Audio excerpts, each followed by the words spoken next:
is Alice Mar Rocher. Her husband, she told me, was in Launchpad 8 years ago, had a great experience with Launchpad and is now working. He was a space scientist. So anyway, that's a little bit of added information. We have a connection. Alice earned a Master of Adult Education in Human Resource Leadership Development from UT and has over 20 years experience in leadership roles, coaching and motivating others to peak performance. She is a master practitioner of neuro-linguistic programming, NLP. She develops and facilitates accelerated competency development programs for groups or individuals who want to excel in communication and in leadership. She also conducts individual transformational breakthrough sessions using NLP techniques to improve communication between the conscious and unconscious mind, helping people become more resourceful in solving problems and in working toward the things they want. Let's give a nice big round of applause to Alice Mar Rocher.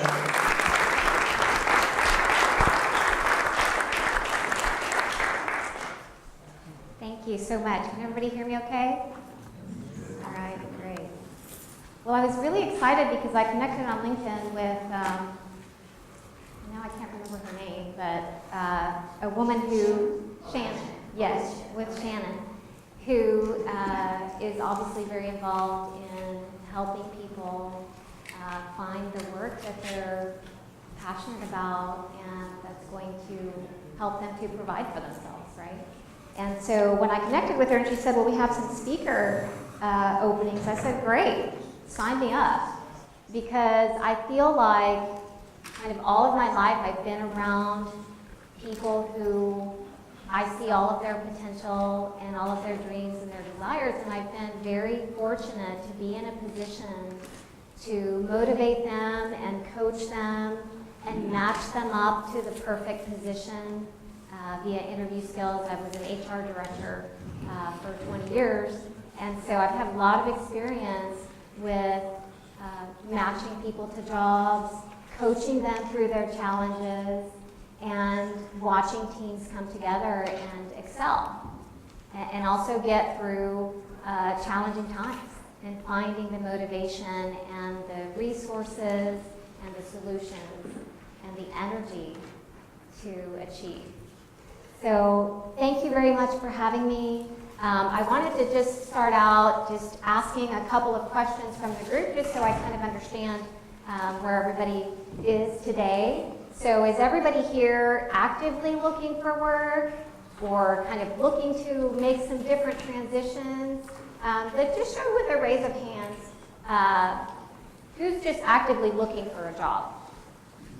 Okay, so pretty much every single person raised their hand. Anybody just looking to maybe transition? Do they feel like they're just wanting to do something different or not even sure what they want to do? Raise your hand if you're kind of in that space. And you can still be also job searching and also maybe considering a change or transition. Okay, so there's a few people out there that are doing that. And how many people just love selling themselves in an interview? Why are you laughing? How many people feel terrified in the interview process? Oh, nobody's terrified. Well, that's good. Oh, a couple people. How about just a little nervous? Sure. Okay, fair. Technical interviews can be terrifying too. Technical interviews can be terrifying. Answer a lot of questions on something that you may not have much experience. Okay, perfect. Great. Well, I'd like to introduce you to maybe a way to look at your job search process and your interview process in a new way. Because one of the things that I'm really excited about that I help my clients with is just to kind of look through a different frame. Look at things through a different frame. And that way you can start to program yourself in a way that's going to help you to achieve the outcomes that you're looking to achieve. So I'd like to invite you to a couple of different ways to looking at the job search or the job hunting process. And one of them would be, how many of you here, I can't really tell on the age, like playing video games? How many people are excited and think, oh yeah, I get to play a video game? I have an 8-year-old. I'm trying to learn to control like screen time, and some of these learning video games and things like that. And oh gosh, those are so addictive. It's so exciting when she gets to play those games. And probably maybe, I don't know, in my generation, I think it was like Tetris and Pac-Man and things like that. I don't know if that's ringing a bell for anybody. But that's a pretty exciting time. And so if you thought of your job hunt as a video game, let's kind of make some comparisons or analogies to a video game. So maybe in a video game, you definitely have to, once you're getting ready to play, you have to kind of get that moment where you hit start, right? And I don't know if you ever played them at a video arcade or obviously now we have a lot of devices that we play them on, but you kind of have to like, right at that moment where you hit start, it's kind of like a place of sort of anticipation, right?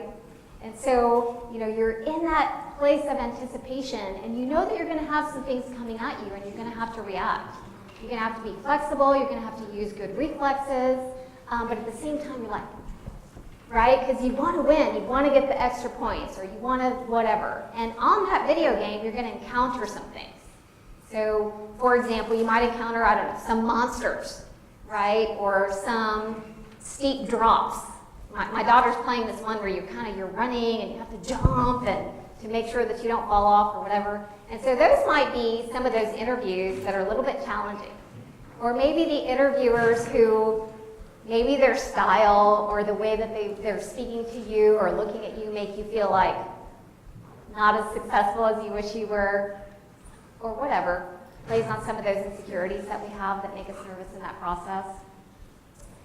But you keep exploring, you keep playing through the game. You're like, oh, I fell down. But you know what? You get back up and you keep running on that video game, right? Because you're searching for something. Or you're searching for the finish line or for a treasure or whatever. So then, maybe you're probably also going to meet some things in the video game that are going to be either tools or guides for you. Maybe there's a fairy or whatever it is that's going to help you in that process. That's going to get you to your destination. And eventually, if you work hard enough at the video game, you get to have your 3 initials on that video game. Do you know what I'm talking about? Okay, because you've scored. You're one of the top players. Right? Or you find your treasure, or you achieve whatever it is that you're trying to achieve in that video game.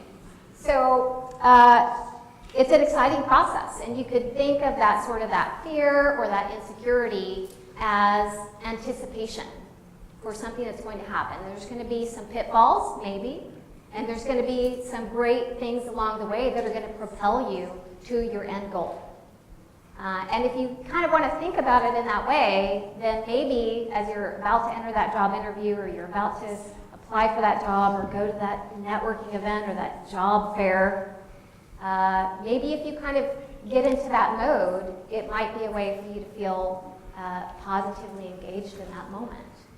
And as you know, the energy that we're putting out is the energy that we're receiving. So if we're coming to our job hunt and we're coming to our interviews, and we're coming to our job-seeking events with that energy of anticipation and excitement, that comes across.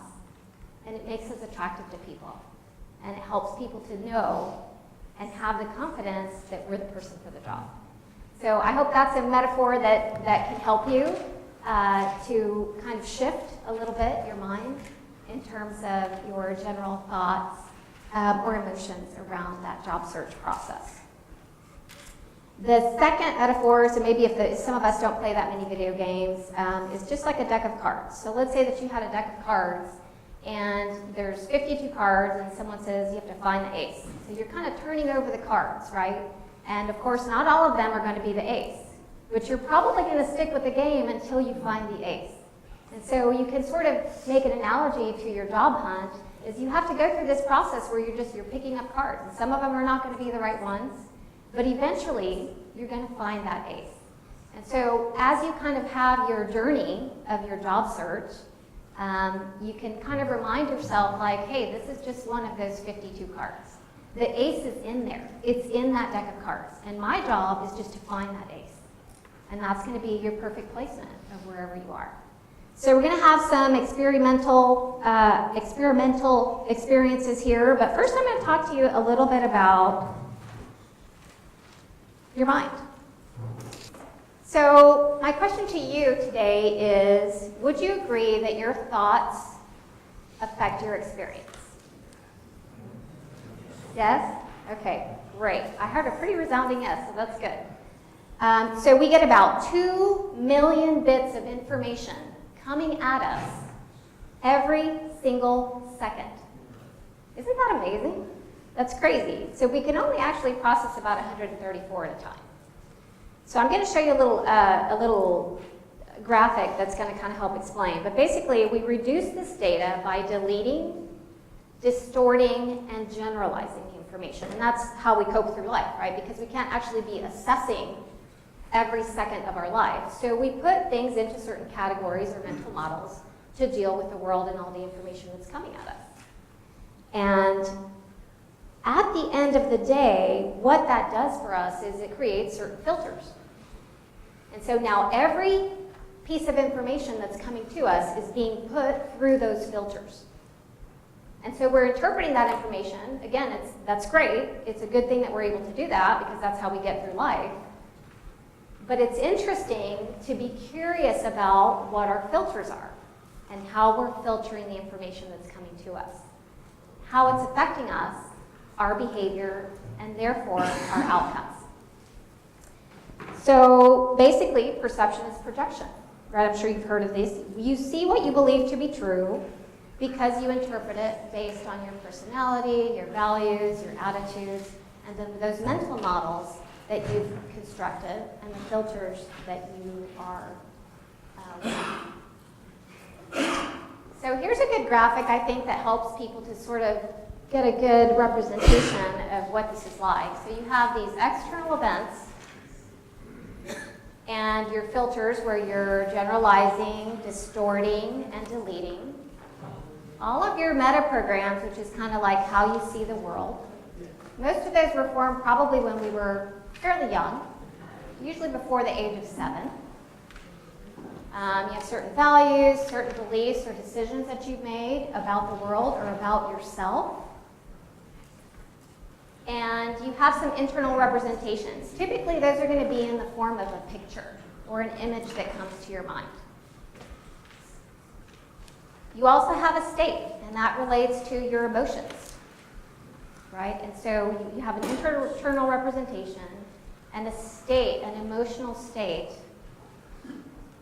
And then there's usually a physiology, right? So if I had walked in here this morning, kind of like this, hello everybody, nice to meet you today. I'm really excited about your job search. So what's my body language telling you? Right, so there's a physiology that maybe is a conscious or unconscious, probably most likely unconscious, that's also impacting then our behavior, what we do, which is going to then again affect our outcomes. So we have all this information, all of our filters and our mental models, our emotional states, and our behavior. And so what do? Just like everything in the universe and ourselves, there's patterns, right? So we start to repeat our little patterns. We have 60 to 70,000 thoughts every day. And when I heard this piece of information, like I almost fell down. Because 90% of the thoughts that I have today are the same exact thoughts that I had yesterday and the day before and the day before that. So if that doesn't freak you out, I don't know what does, because we need to really be aware of what are those thoughts, right? And how are they impacting what I'm doing, my level of motivation, my level of happiness in particular, since we're talking today about job search.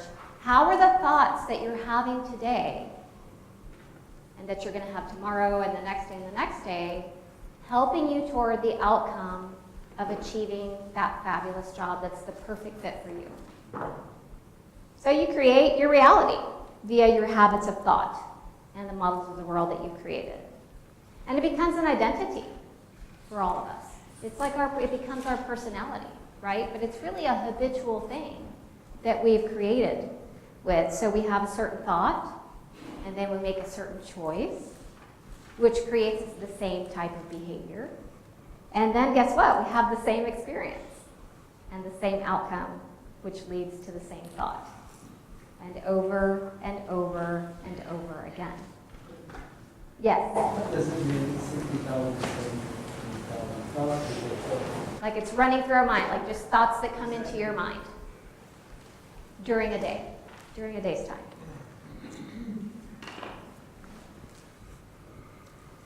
So I thought I'd tie it to something a little bit modern day that I thought was really valuable. How many of you have kids or grandkids or nieces and nephews? Great, okay. So I have an 8-year-old daughter, so I watch a lot of Disney and Pixar and things like that, and I actually really enjoy it, and I also feel like we're very lucky. These days it feels like children's movies also have so many things for adults, and so many deeper meanings and things that we can take, and so it's entertaining. And there's a lot of really great lessons, as there should be in children's movies. So how many of you saw the movie Inside Out? It's getting a little bit older nowadays. Okay, there's quite a few hands going on. So it's all about emotions and this little girl who is having some experiences in life that it's a transition time. And the emotions live inside her head, and they influence her behavior and her outcomes as well. So basically, she has these personality islands. For those of you who didn't see the movie, there's just like parts of her life, and they're her personality islands. Friendship, family, fun and silly, various things like that. She's got her hockey island.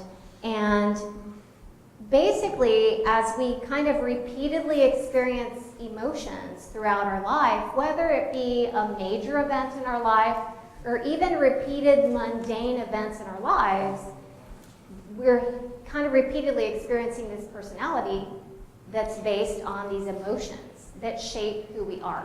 They shape our personality. Sometimes they shape us for a short period of time in our life, and sometimes they shape us for a longer period of time in our life. So just think about that a little bit as it applies to you. I'm hoping that you're doing that as we go through the presentation, to your experience, to where you are today. And one of my favorite things about that, though, is that we do naturally change over time, don't we? We're not the same person that we were when we were 7 years old, or when we were 15 or 29, or whatever the ages are. So it's a natural process to change. Everybody remember Bing Bong? Bing Bong was Riley's little sort of, what would you call it? Like a blankie kind of, it was an imaginary friend. Maybe that's not really a blankie. But he actually ends up in the movie kind of sacrificing himself, and he has to kind of stay behind and be forgotten. And I think it's a really beautiful symbol of the fact that we can choose to let things go. And sometimes we have to let some things go in order to keep the things that are really important to us. And so I hope that you'll take that to heart, because I do believe that thoughts, beliefs, and emotions can be changed. We can choose to change them. We can choose the ones that serve us. And we can also identify the ones that are not serving us and create new ones. So let's talk a little bit about how do people change. So the first thing is to create a compelling future. So to take a look at where you are and where you'd like to be. Something really exciting that you can be passionate about and that's positive for you. And really think about that in a very specific way, so that you can then start to become aware of some of your thoughts, and some of your emotions, and some of your patterns that no longer serve you to get to that compelling outcome. Then you work on breaking those habits or those patterns and create new ones. Okay, it's a pretty simple formula.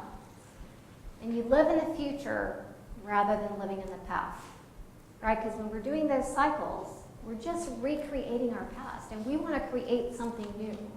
So we have to live in the future to create that new reality for ourselves. So you can learn to see change as natural and embrace the unknown and live in the future.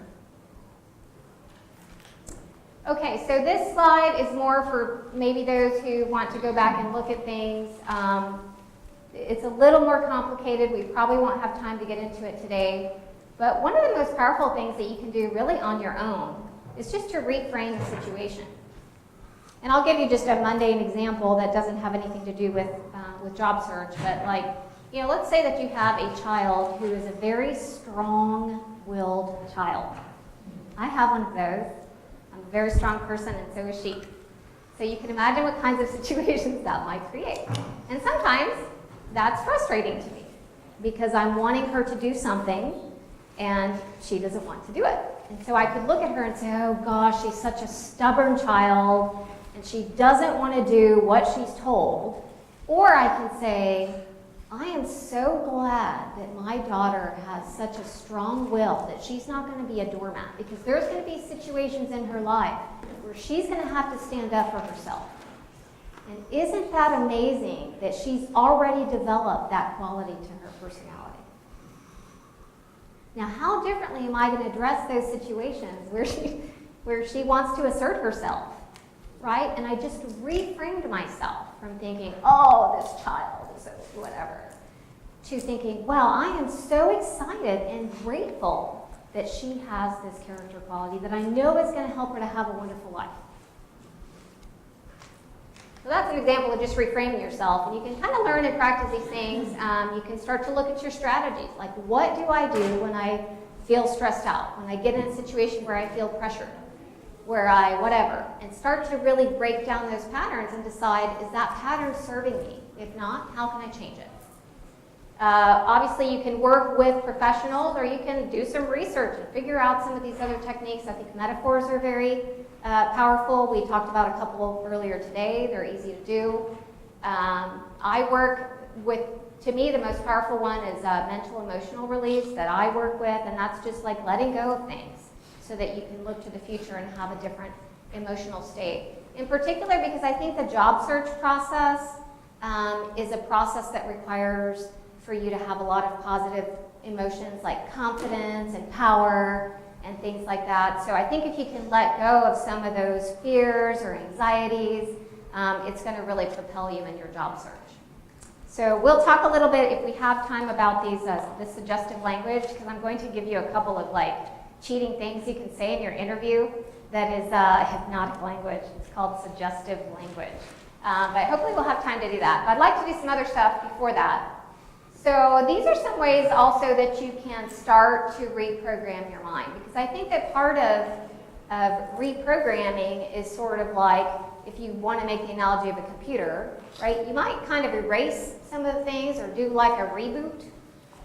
And one really powerful way to reboot could be, for example, to still your mind and to focus fully in the present moment and become really fully aware right in that moment.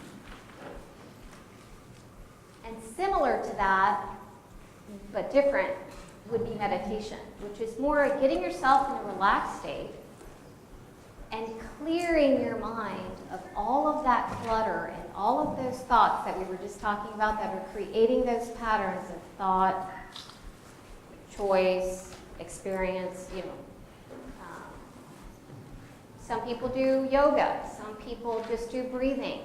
There's so many different modalities for creating a clear space where then you can create, right? Because you're making space for that new creation. Visualization, we'll talk a little bit about that, and we'll actually practice some visualization this morning with you. But basically creating new outcomes in your mind. And I think all of us know now it's pretty mainstream. Maybe it was considered woo-woo at some point, but you know, you've got Tiger Woods, Venus Williams, all different kinds of people that have used visualization to create pretty major success in their lives, in the things that they're trying to do. So we'll do a little bit of that. And then of course there's the physiology. And we'll talk a little bit about power poses and similar things that you can use to get yourself into a particular state for your job search, for your interviews. Okay, so before we do our visualization, just so that in case you're wondering if visualization and meditation are effective, I wanted to tell you just about a couple of studies that you can look up if you'd like later, or just to kind of get you prepped so that when you're doing your visualization today, you can be very confident that this actually has been proven and really is very effective. So I just thought of some that were pretty cool. Harvard study, they basically had, of course, two groups, so the studies always have the two groups, and one group actually practiced the piano. And the other group just spent time imagining themselves practice the piano. Can anybody here predict what happened in the study? Same thing on both sides. The same thing happened on both sides. That to me is mind-blowing. Maybe better with the visualization. So here's another one. This one is crazy. I love this one. And I have to say that the woman's name is I forgot her name, but anyway, she did this study with old men. And the study was called Counterclockwise Study. It is a little bit controversial, but I do believe in the power of the mind. So my favorite statement by Henry Ford is, whether you believe you can or you can't, you're right. So I believe in the power of the mind. These men were taken to a location where basically they recreated 1959. They were pretty old men. They dressed in the same way. They talked about only events that happened in 1959 as though it was current. And they just lived for 1 week in that house in 1959. Anybody want to guess what happened with that study? They felt that age. Oh, I'm sorry. I should have done the thing where I reveal it later. Yes. So at the end of the experiment, before they got on the bus, they actually played an impromptu game of touch football. I mean, they were feeling so much younger. And they even had a part of the study where they kind of showed pictures to people who didn't know they had been through this experiment or anything like that. And they actually reported that they even looked younger in the pictures. So that is the power of the mind. All right, meditation. I think this is also very mainstream. There's a lot of studies that have found there's an increase in gray matter density in the hippocampus, known to be important for learning, memory, and anything associated with self-awareness, compassion, and introspection. So I think it's pretty powerful stuff as well. I have been getting a lot more into neuroscience and neuroplasticity. So I'll just very briefly tell you about it. You can look it up later. It's really, really powerful as well. So basically, there are neuroscientists doing research on people doing somewhere, I guess it's a cross between meditation and visualization. It tends to be guided, but it is a visualization. And they're connecting, people to these whatever connectors that are measuring brain waves and things like that. And there are people who are healing themselves of disease, creating all kinds of things for themselves, not only in terms of health, but it's proving to be very powerful. And now it's becoming science. It's not just becoming, a practice that some people believe in, but we don't really know if it's true. We're really measuring the brain waves, and we're actually looking at people's physiology. So every time that you get into a state and you have a specific thought and visualization, you're literally changing the neurological connections in your brain.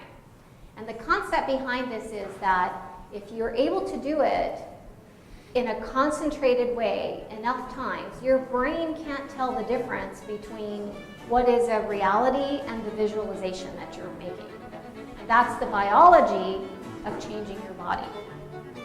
We can get a little more woo-woo and talk about energy and things that you attract to yourself, but I'll save that for another time.